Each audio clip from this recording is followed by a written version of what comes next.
8 billion people gather in one spot. On the count of 3, everyone jumps. The goal is simple.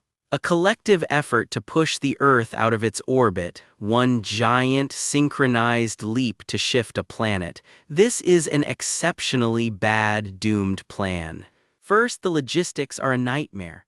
Fitting 8 billion humans in one area requires a landmass the size of a large country. Everyone is shoulder to shoulder. The crowd is dense. Breath is shallow. People are stepping on toes. The atmosphere becomes a humid soup of human sweat. Coordination is impossible. A single sneeze in the center of the crowd creates a ripple effect of falling bodies. Panic starts to set in. The jump happens. 8 billion pairs of legs push off. For a fraction of a second, the Earth actually moves. The displacement is infinitesimal. We are talking about a distance smaller than the width of a single hydrogen atom. Then gravity wins. Everyone comes back down. This is where the physics get violent.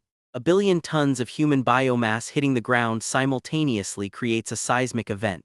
The Earth doesn't move away. It just absorbs the impact. The ground doesn't just shake, it ripples. Shock waves travel through the crust at supersonic speeds. Every city in the vicinity is instantly leveled. The sound of 8 billion people landing is a thunderclap that bursts eardrums globally. The planet remains in its orbit. The attempt to move the Earth failed completely. Physics is indifferent to human ambition. Now, the only thing moving is the massive wall of debris and screaming people. The original plan to shift the planet has evolved into a global catastrophe. The impact triggers something worse. The concentrated force of 8 billion landings acts like a giant hammer hitting a glass plate. Tectonic plates already under stress simply snap. Massive fault lines rip open across the landmass. Magma, sensing an opening, surges upward. This isn't a few volcanoes. This is a simultaneous eruption of every dormant vent in the region. Ash clouds bloom into the stratosphere, blotting out the sun. The temperature drops instantly. A volcanic winter begins. In the chaos, the survivors realize that the energy from the jump didn't push the planet. It just heated the crust. The ocean begins to boil along the coastlines. Steam explosions rip through the harbors. The air becomes a caustic mix of sulfur and ash.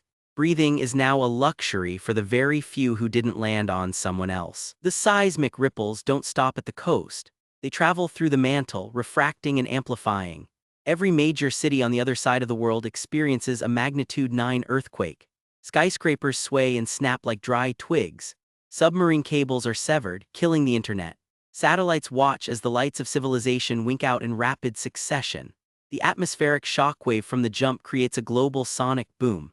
Windows shatter from Tokyo to New York. The pressure change is so sudden that lungs collapse in the immediate vicinity of the jump site. The remaining population is now fighting for air in a world that is literally shaking itself apart. Gravity, the very force that brought everyone back down, now ensures that no one can get back up. The landscape has transformed into a jagged wasteland of obsidian and rubble. The orbital path of the Earth hasn't shifted by a single millimeter. The universe doesn't notice that we tried to move it. It just watches the fire. Total systemic failure is now inevitable. The ash cloud reflects all sunlight, killing the phytoplankton in the oceans. The food chain collapses from the bottom up. Starvation becomes the primary cause of death for those who survived the earthquakes. The atmosphere is now a thick gray veil of sulfuric acid. Rain falls as a corrosive sludge, eating through concrete and steel.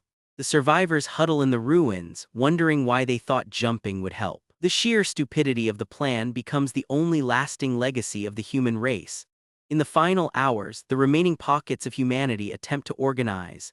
They try to build shelters from the wreckage of their former lives, but the Earth is still ringing like a bell. Aftershocks continue to level any structure that manages to stand for more than an hour. The crust is unstable. The oceans are acidic. The sky is black. Every biological system on the planet is screaming. The collective jump didn't move the world, it just broke the world. The physics were simple. The result was absolute. The human experiment ends not with a bang but with a very loud, very synchronized thud. The final calculation is grim.